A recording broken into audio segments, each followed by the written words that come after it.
31 अगस्त 2025। पहला पाठ। मनुष्य का अहंकार झूठ पर आधारित है, क्योंकि वह अपने से कुछ नहीं कर सकता। जो विनम्र है वे मनुष्यों में लोकप्रिय हैं तथा वे ईश्वर की कृपा पात्र बन जाते हैं।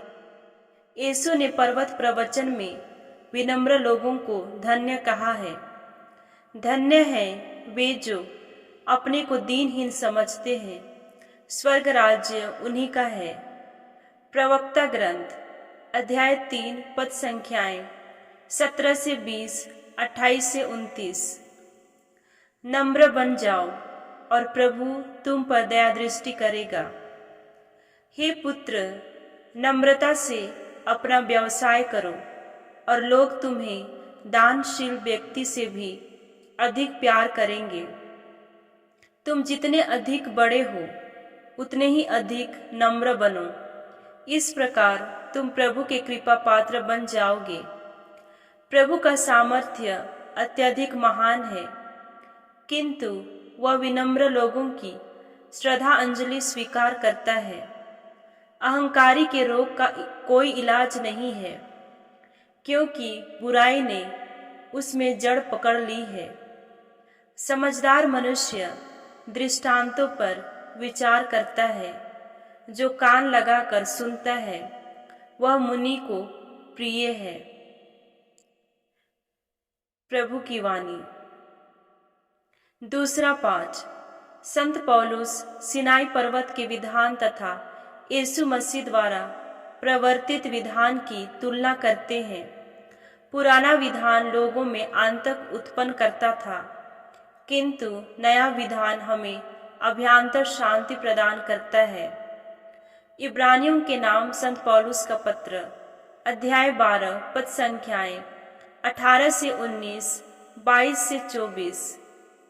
आप लोग सियोन पर्वत, जीवंत ईश्वर के नगर, स्वर्गीय यरूशलेम के पास पहुंच गए हैं। आप लोग ऐसे पर्वत के निकट नहीं पहुंचे हैं जिसे आप स्पर्श कर सकते हैं। यहाँ न तो सिनाई पर्वत की धधकती अग्नि है और न काले बादल, न घोर अंधकार, बवंडर, तुरही का निनाद और न बोलने वालों की ऐसी वाणी जिसे सुनकर इस्राएली विनय करते थे कि वह फिर हमसे कुछ न कहे। आप लोग सियोन पर्वत, जीवंत ईश्वर के नगर, स्वर्गीय यरूशलेम के पास पहुंच गए हैं, जहां लाखों स्वर्गदूत, स्वर्ग के पहले नागरिकों का आनंदमय समुदाय, सबों का न्यायकर्ता ईश्वर, धर्मियों की पूर्णता प्राप्त आत्माएं और नवीन विधान के मध्यस्थ यीशु विराजमान हैं, जिनका छिड़काया हुआ रक्त हाबिल के रक्त से कहीं अधिक कल्याणकारी है। प्रभु की वाणी। सुसमाचार। प्रस्तुत सुसमाचार में यीशु अतिथियों को मुख्य मुख्य स्थान चुनते देखकर उन्हें विनम्रता का उपदेश देते हैं और वह अपने निमंत्रण देने वाले को परोपकार का परामर्श देते हैं। संत लूकस के अनुसार पवित्र सुसमाचार अध्याय 14 पद संख्याएं 1, 7 से 14। जो अपने को बड़ा मानता है वह छोटा बनाया जाएगा, और जो अपने को छोटा मानता है वह बड़ा बनाया जाएगा। किसी विश्राम के दिन यीशु एक प्रमुख फरीसी के यहाँ भोजन करने गए। वे लोग उनकी निगरानी कर रहे थे। यीशु ने अतिथियों को मुख्य मुख्य स्थान चुनते देखकर उन्हें यह दृष्टांत सुनाया। विवाह में निमंत्रित होने पर सबसे अगले स्थान पर मत बैठो। कहीं ऐसा न हो कि तुमसे प्रतिष्ठित कोई अतिथि निमंत्रित हो और जिसने तुम दोनों को निमंत्रण दिया है वह आकर तुमसे कहे, इन्हें अपनी जगह दीजिए, और तुम्हें लज्जित होकर सबसे पिछले स्थान पर बैठना पड़े। परंतु जब तुम्हें निमंत्रण मिले तो जाकर सबसे पिछले स्थान पर बैठो, जिससे निमंत्रण देने वाला आकर तुमसे यह कहे, बंधु आगे बढ़कर बैठिए। इस प्रकार सभी अतिथियों के सामने तुम्हारा सम्मान होगा, क्योंकि जो अपने को बड़ा मानता है वह छोटा बनाया जाएगा, और जो अपने को छोटा मानता है वह बड़ा बनाया जाएगा। फिर यीशु ने अपने निमंत्रण देने वाले से कहा, जब तुम दोपहर या शाम का भोज दो तो न तो अपने मित्रों को बुलाओ और न अपने भाइयों को, न अपने कुटुंबियों को और न धनी पड़ोसियों को, कहीं ऐसा न हो कि वे भी तुम्हें निमंत्रण देकर बदला चुका दें। पर जब तुम भोज दो तो कंगालों, लूल्हों, लंगड़ों और अंधों को बुलाओ।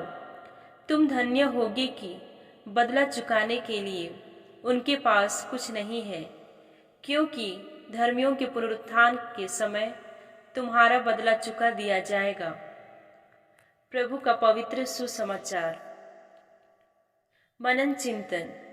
ईश्वर सभी के हृदय के रहस्य जानता है। हम मनुष्य केवल दूसरों के बाहरी व्यवहार से उनके बारे में निर्णय करते हैं या अपनी राय बनाते हैं। कभी कभी हम किसी की वास्तविकता नहीं जानते और न जानना चाहते हैं, लेकिन ईश्वर सब जानता है। नाकेदार लेवी को सभी बुरा मानते थे और शायद उससे ईश्वर विनम्र हृदय से अति प्रसन्न होता है। कहा जाता है कि विनम्रता ही महानता की ओर बढ़ने का पहला कदम है। संसार के इतिहास में प्रभु यीशु के अलावा और नहीं हुआ जिससे संसार को विनम्रता का सर्वश्रेष्ठ पाठ पढ़ाया हो। उनका सारा जीवन विनम्रता का जीवंत उदाहरण था। फिलिपियों को लिखते हुए संत पौलुस प्रभु यीशु की इसी महानता का बखान करते हैं। वे कहते हैं वह वास्तव में ईश्वर थे और उनको पूरा अधिकार था कि वह ईश्वर की बराबरी करे। फिर भी उन्होंने दास का रूप धारण कर तथा मनुष्यों के समान बनकर अपने को दीनहीन बना लिया। उन्होंने सारी सृष्टि का राजा होते हुए भी जन्म लेने के लिए कोई राजघराना नहीं, बल्कि साधारण से गौशाला की साधारण सी रचना को चुना। उन्होंने जीवन के हर कदम पर दुनिया को विनम्र बने रहने की सीख दी। वहीं प्रभु आज हमें विनम्रता से अपना स्थान सबसे पीछे चुनने के लिए पुकारते हैं। पहला पाठ हमें यही सिखाता है कि तुम जितने अधिक बड़े हो उतने ही अधिक नम्र बनो। आमतौर पर ऐसा देखा जाता है कि आंधी के समय जो पेड़ झुकता नहीं है वह टूट जाता है। यही सत्य मनुष्यों पर भी लागू होता है। जो व्यक्ति महत्वपूर्ण व बड़ा बनकर जाता है तो अगर वह विनम्र नहीं होगा, अहंकारी होगा तो बर्बाद हो जाएगा। अहंकार वास्तव में विनम्रता का विपरीत है और यह एक बीमारी के समान है जिसका अंत विनाश ही होता है। इससे पहले कि परिस्थितियां हमारे अहंकार को तोड़कर हमें विनम्रता का सबक सिखाएं, उससे पहले हमें स्वयं विनम्रता की राह चुन लेनी चाहिए। जब किसी के बुलाए जाने पर हम स्वयं ही सबसे पीछे जाकर बैठ जाएंगे तो स्वामी स्वयं आकर हमें आगे आकर बैठने का आग्रह करेगा। अर्थात एक व्यक्ति जब विनम्रता की राह पर चलता है तो स्वयं ही महान बनने की राह पर ही आगे बढ़ने लगता है। दुनिया में ऐसे बहुत से महान लोग हुए हैं जो विनम्रता के पथ पर चलकर ही महानता की मंजिल को प्राप्त कर पाए हैं।